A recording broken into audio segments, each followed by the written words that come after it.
बड़ा ताज्जुब होता है कि आप जानवरों का इस्तेमाल करते हैं। Actually, they are the special. दरअसल जानवरों से बेहतर ये काम कोई नहीं कर सकता, इसीलिए हम उन्हें काम पे लगाते हैं। वो कैसे?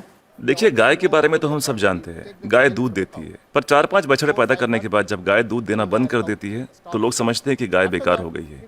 इसी तरह लोग कचरे को भी बेकार समझते हैं, पर माइनस और माइनस के मिलने पर ही प्लस बनता है। To minus always plus. बस इन दोनों चीजों को साथ में जोड़ने की जरूरत है। And every 4 hours we collect in the bulk इसलिए हम सब्जी मार्केट से हर 4 घंटे में बचा हुआ माल उठाते हैं। fruit mandis.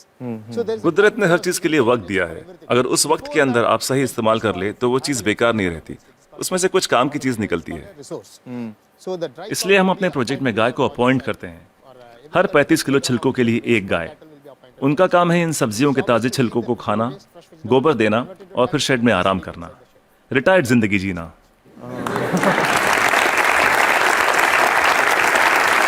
within 8 hours time. सिर्फ 8 घंटे में सारा कचरा घट के गोबर के रूप में 1/4 हो जाता है, The entire waste. और इस गोबर में काफी मात्रा में ईंधन वाली मीथेन गैस Once होती the है। dung comes out. हम तुरंत गोबर को बायोडाइजेस्टर में डाल देते हैं, इसमें से मीथेन गैस निकल जाती है और हमें बिना मीथेन के गोबर का एक घोल मिलता है। Methane free cow dung slurry will come out. Immediately इसको हम तुरंत केचुओं के हवाले कर देते हैं। eaten by them and just केचुए उसे खा लेते हैं और उनके पेट से जो बाहर आता है उसे कहते हैं vermi cast. that's called vermicast. ये दुनिया की सबसे बेहतरीन खाद होती है। दुनिया की सबसे बेहतरीन खाद। इसे ब्लैक गोल्ड या काला सोना भी कहा जाता है। It can be directly. खेती के लिए बहुत अच्छा है। अगर बैक्टीरिया वाले तरीके से खाद बनाएं तो इसमें 45 दिन लग जाते हैं। और यहाँ देखिए, सोमवार की सुबह 6 बजे माँ सब्जियां काटती है, 9 बजे गाड़ी आकर उसका बचा हुआ हिस्सा ले जाती है, 10:30 बजे हम वो गाय को दे देते हैं, शाम 6 बजे तक गोबर निकल आता We are है। getting the cow dung ready. Put in the biodigester में गोबर से मीथेन निकाल ली जाती है और उसका घोल बचता है, उसे केचुए खा लेते हैं और तीसरे दिन सुबह तक यानी 72 घंटों से भी कम समय में ब्लैक गोल्ड मिल जाता है। खाद बनाने का ये दुनिया का सबसे तेज तरीका है, कोई मशीनें काम नहीं कर पाएगी, वो भी बिजली का इस्तेमाल किए बिना। देखिए, आपके पास जो मोबाइल फोन है, चार्ज न करो तो बेकार है, टेक्नोलॉजी फेल हो जाती है, लेकिन गाय जो भी खाती है उससे एनर्जी बनाकर हमें देती है और गाय को रोज चार्ज भी नहीं करना charging पड़ता। the cow every day. और दूसरे जानवरों का इस्तेमाल कैसे होता है? मसलन मुर्गियां क्या करती हैं? There will be some जो सड़ी गली चीजें गाय को नहीं दे सकते उसे हम सीधा कॉम्पोस्ट पिट में डाल देते हैं, पर वहां उसमें मैगट्स पैदा हो जाते हैं। will come out. मैगट्स मतलब वो छोटे छोटे कीड़े। छोटे कीड़े, ये कीड़े मुर्गियों को बहुत पसंद हैं, चुन चुन के खा लेती हैं और बदले में अगले दिन सुबह बेहतरीन अंडे देती हैं। जो लोग कीड़ों को देखकर मुंह बनाते हैं वो अगली सुबह उन अंडों से बने ऑमलेट को बड़े मजे लेकर खाते हैं। No technology can do this. कोई टेक्नोलॉजी, कोई मशीन ये नहीं कर पाएगी। No machine in the world. दुनिया में ऐसी कोई मशीन नहीं बनी जो कीड़े खाए और अंडे दे। बिल्कुल ठीक, बिल्कुल ठीक। But the chickens will also लेकिन हर चीज में जहाँ कुछ खूबियां होती हैं वहाँ कुछ खामियां भी होती हैं। positive and negative. Okay. मुर्गियों के साथ एक परेशानी है, आप चाहे पूरा दिन उनसे काम ना लें, आराम करने दें, In the daytime, फिर भी वो रात को काम नहीं करेंगी। night time it never work. तो रात को कौन काम करता है? For that रात we को are हमें मेंढक को काम पर लगाना पड़ता है और वो सिर्फ नाइट ड्यूटी ही करते हैं। कुदरत का करिश्मा है, एक दूसरे की कमी को पूरा कर देते हैं, ना तनख्वाह मांगते हैं, ना बोनस, ना यूनियन बनाते हैं, ना हड़ताल करते हैं, बस अपने अपने काम में लगे रहते हैं। सही है, सही है। तो मुझे बताइए कि ये बतखें क्या करती हैं? duck's favorite food. बतख का पसंदीदा खाना है मछलियाँ। अब मछली बाजार का कचरा म्यूनिसिपैलिटी के लिए सरदर्द होता है, पर वही मछलियाँ बतख के लिए दावत हैं। तो अगर आप हर 3 घंटे में मछली बाजार का कचरा उठा के बतखों को दे दे तो ये तुरंत हजम कर लेंगी। 15-20 मिनट में सब कुछ सफाचट, और कचरा अगले दिन बतखों के खूबसूरत अंडों में तब्दील हो जाएगा। The whole thing will be contained with beautiful eggs.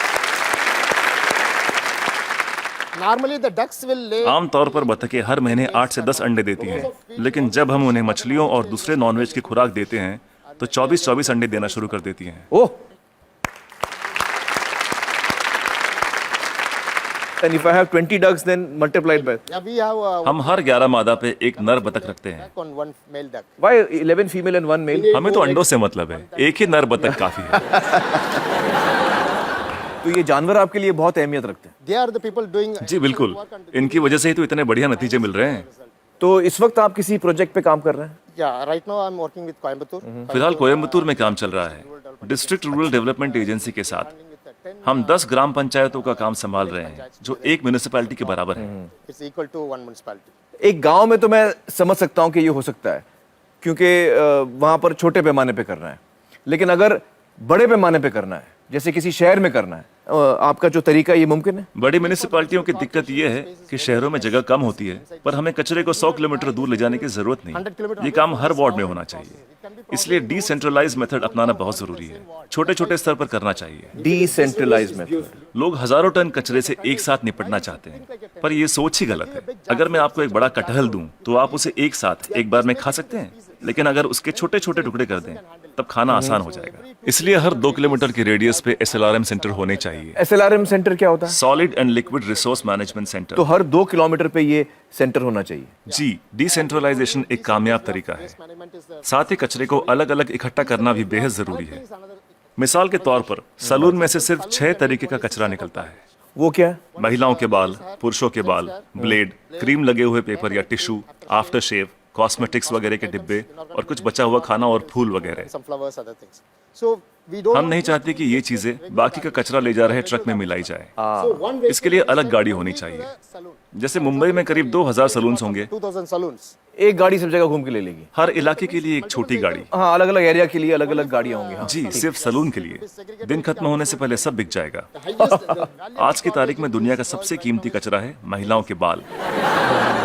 2500 रुपए प्रति किलो। वाह वाह। तो दिन भर का जो कचरा है, दिन खत्म होते होते वो इस्तेमाल भी हो जाएगा। अलग अलग इकट्ठा करें तो राज ये है, तरकीब ये है कि शुरुआत से ही मिक्स मत करो। जी, अलग अलग इकट्ठा करो और अलग अलग ही लेकर जाओ।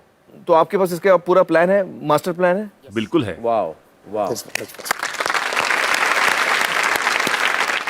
तो मुझे बताइए कि ये जो आपका मॉडल है, इसमें खर्चा कितना आता है? See, this is totally self-sustainable. देखिए, ये मॉडल अपना खर्च खुद निकाल लेता है। Experience, I'm telling you. मैं अपने तजुर्बे से कह सकता हूँ कि आपके घर के हर रोज के कचरे से 3 रुपए वसूले जा सकते हैं। Garbage. मतलब आप अगर मेरा कचरा लेंगे तो आप मुझे 3 रुपए देंगे? उसे 3 रुपयों में बदल सकता हूँ 3 रुपए में तब्दील कर देंगे, बदल देंगे।